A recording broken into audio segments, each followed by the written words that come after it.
Menteri Sosial Tri Risma hari ini mengatakan bahwa ia telah memutasi, bahkan menonjolkan sejumlah pegawai Kementerian Sosial buntut kasus korupsi Bansos. Berikut informasi selengkapnya untuk Anda.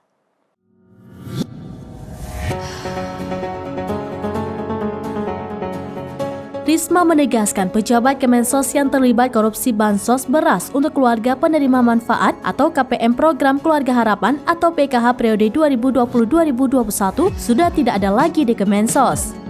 Risma pun menyebut ada beberapa pejabat yang dinonjobkan untuk membantu pengungkapan kasus tersebut.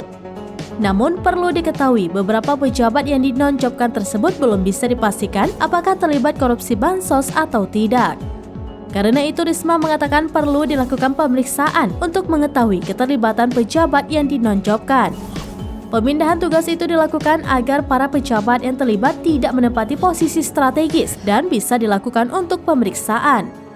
Lebih lanjut, Komisi Pemberantasan Korupsi atau KPK telah menggeledah kantor Kementerian Sosial atau Kemensos pada Selasa 23 Mei 2023 kemarin.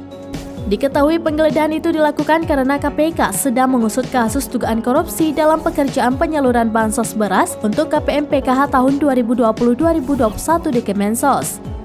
Akibat kasus dugaan korupsi bansos itu menyebabkan negara rugi hingga miliaran rupiah.